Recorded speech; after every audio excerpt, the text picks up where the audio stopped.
Welcome back. All right, so yeah, I had 11 overtime losses for the Oilers. No idea why. It was absolutely the wrong number. But if there isn't an error on a board, that's a sign of trouble, right?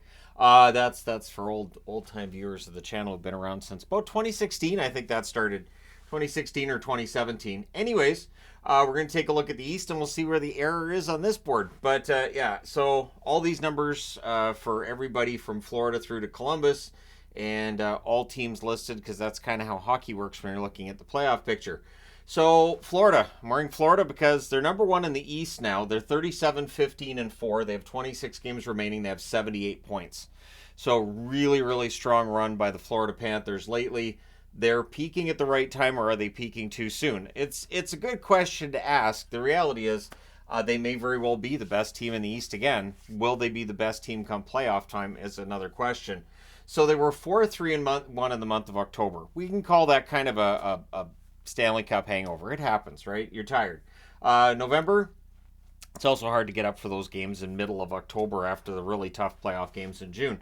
So November they were 10-4 and 1, December 8 and 5, January 9-2 and 2, and February 6 and 1. They have not had a bad month. And this month looks like it could be fantastic. So at home they're 17-8 and 2. It's a very good record. Away from home, they're 27 and 2. That's a fantastic road record. So it doesn't matter where Florida's playing, they're winning right now. 1 point behind them with 77 points, the Boston Bruins. 33, 12, and 11 on the season. That is a correct 11. 26 games remaining with those 77 points. They've played the same number of games as Florida, and they've trended in the other direction. So they started with an 8-0-1 October. They went to a 7-4-2 November, 7-3-3 December, 9-2-3 January. February's been a bit of a tough go. 2-3-2, and all 7 of those are at home. It was a 7-game homestand that didn't go very well, which makes me nervous about. It looks like the Canucks have a 9-game homestand upcoming, so those long homestands, they can actually be a bad thing. So we'll see how it all goes there. But for Boston, it didn't work out that well, and now tonight they're in Edmonton. So at home they're 18-7 and 5. Away from home they're 15-5 and 6. So Boston. Now I should start saying Edmonton for Boston, right? Sure, why not? But yeah, for Boston, they've been good at home and they've been good on the road. In that they at least get the game to overtime if they're going to lose it. Then in Toronto, you're looking at a team that has a 30-16-8 record. They have 28 games remaining and 68 points. The odds of them catching Boston or Florida, remote. And yes, this does show you that Boston and Toronto would play each other in the playoffs if the playoffs started today. Insert chuckle here. So for Toronto, October they were 5-3 and 1, November 7-3 and 2, December was a bit of a tough go, 5-4 and 4. January 8-4 and 1, and February they've been 5 and 2 so far. If you want to know if the Toronto Maple Leafs aren't doing very well, go onto social media and see if Sheldon Keefe is trending. If Sheldon Keefe's trending, the Leafs lost. So at home, Toronto's 15-10 and 2, which is not bad, but on the road they're actually better, 15-6 and 6. So the overall picture is pretty good whether they're at home or on the road, and then it becomes a question of playoff time if they start in Boston, and that's going to be interesting. So the New York Rangers lead the Metro Division. Yeah, I'm going to leave it there. The Rangers 37-16 and 3. They've got 26 games left. They have 77 points. So they're tied with Boston in points. They're 1 point back of Florida. The race for first in the East is going to be interesting, keeping in mind Vancouver leads the league with 80 points. So these three teams are all in the hunt for the President's Trophy as well, which everybody wants to win, right? October, they were 7 and 2, those Rangers, 9-2 and 1 in November. 9 and 5 in December, a bit of a tough January, 5-7 and 2, and in February they've won all 7 games so far. They've won 8 in a row. So they're 20 and 7 at home, which is good, and away from home they're 17-9 and 3. And I checked, that's good too. So the New York Rangers playing some really good hockey, on a bit of a run. The huge comeback in that outdoor game against the Islanders was something to behold, and so yeah, we'll see with the New York Rangers if they're able to maintain that lead atop the division. And they should be. Carolina is 33-17 and 5. They have 27 games remaining and they have 71 points. So they're 6 points back of the Rangers with 1 game in hand. I would say the Rangers win the division, but we'll see. Carolina's 6-4 on the season. 6-4 on the season. 6-4 in October. 7-4 and 1 in November. 7-5 and 3 in December. So a bit of a rough December. January 8-2-1, and this month thus far they're 5-2. So February's been a good month to Carolina. What's interesting to me too is their home record we know is very good, 18-6-4. Their away record is honestly better than I expected at 15-11-1, considering those West Coast swings that killed them twice. Twice they went out west and had a really rough time of it, and it had people wondering if they were going to be good enough. And since then, they've been pretty good both at home and on the road. Philadelphia, the most fascinating of the teams in the East to me is Philadelphia, because they're currently sitting with 65 points, 29-20-7 with 26 games remaining. So they're 6 points back at Carolina. They're not likely to catch the Canes. But they're also 5 points above the playoff line. So are they going to hold that spot? We'll see what they do at the trade deadline.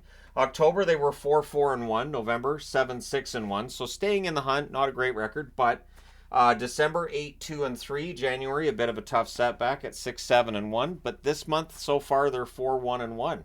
So there's enough wins there to keep them above the playoff line. They're 14-12-2 at home, which is iffy. Considering on the road, they're 15-8-5. So they're much better on the road than at home. Tonight, I believe they're in Chicago. So, yeah, there you go.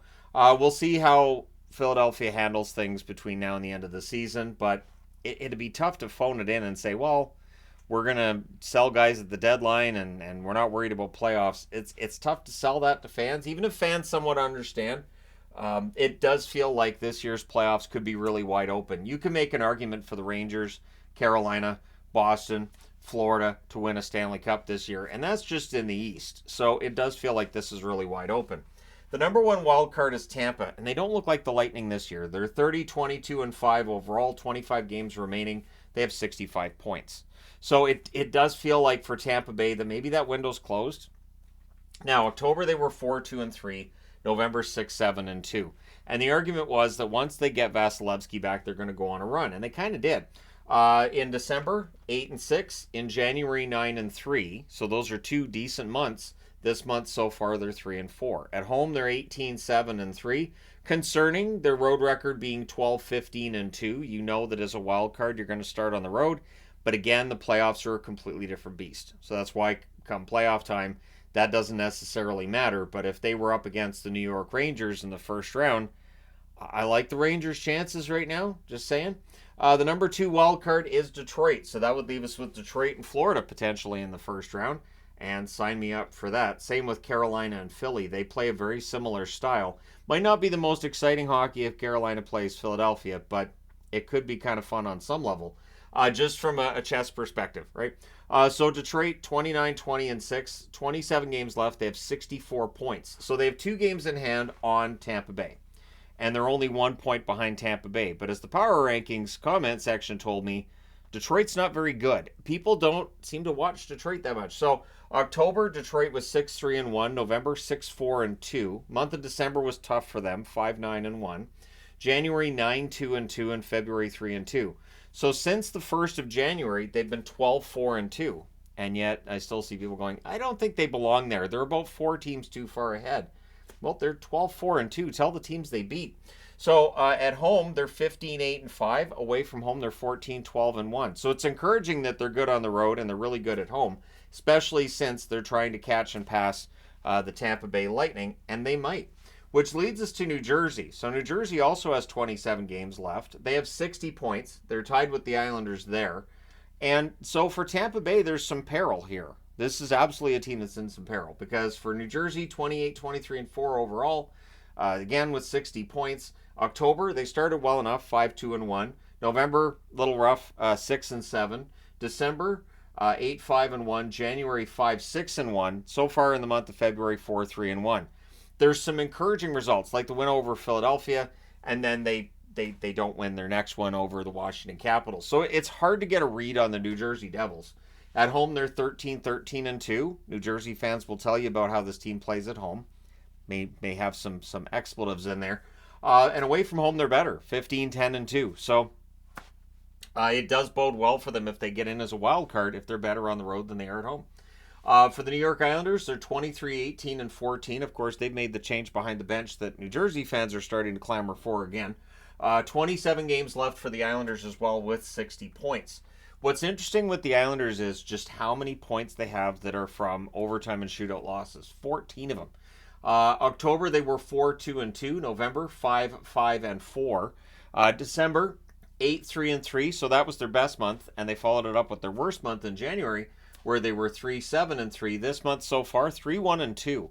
So again, that third column getting a lot of use. The problem being, it means you're losing those points. You're losing those wins. If they had, of those 14 points, if 7 of them were wins, we'd be talking about a team that has 67 points. They're third in their division, and about how maybe they should be buying at the deadline. So that's what that 3-on-3 record will do for you.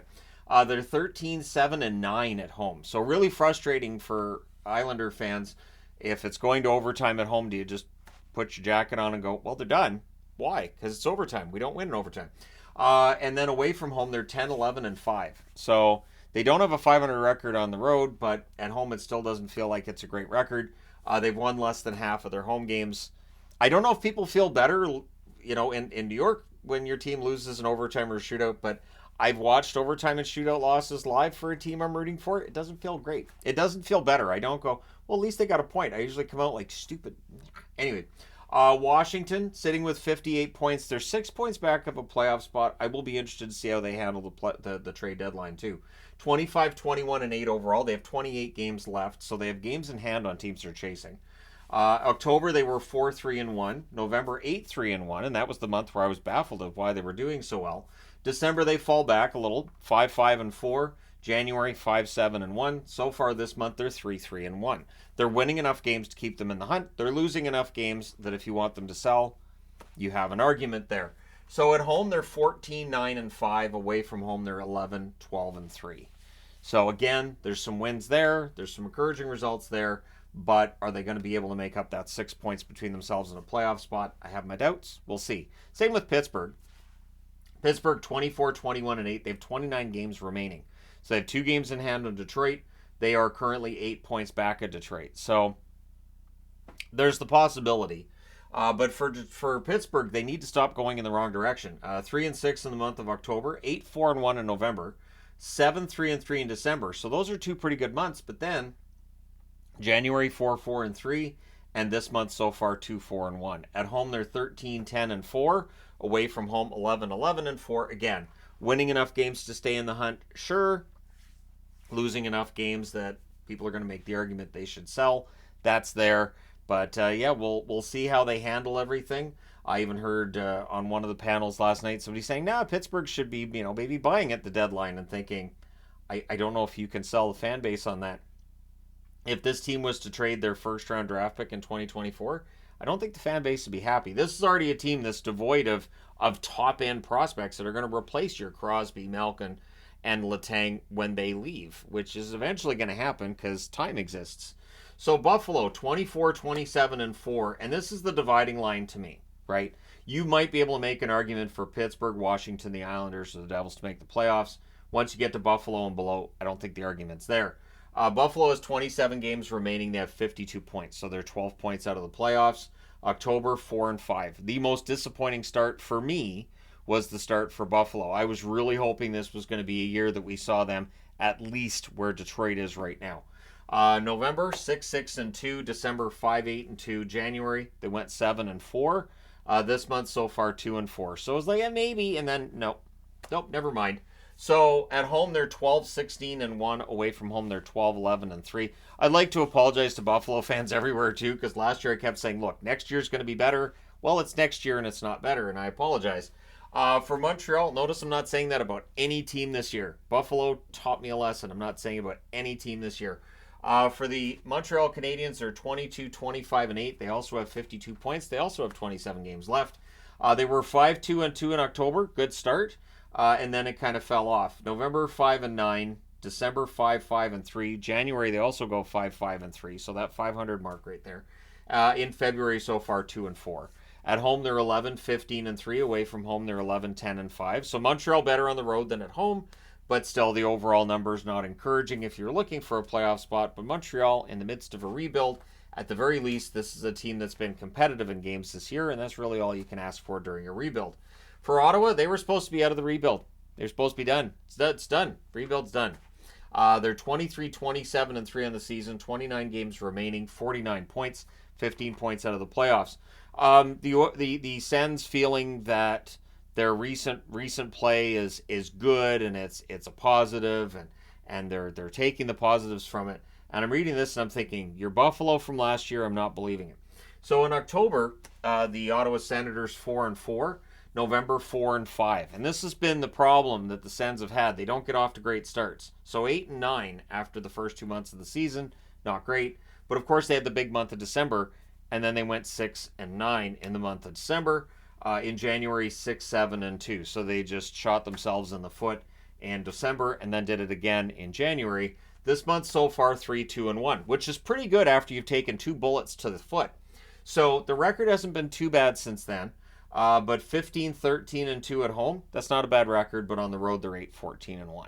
So the fact they won in Tampa and they took Florida to overtime last night, I think that's encouraging. But again, it doesn't roll over from one season to the next.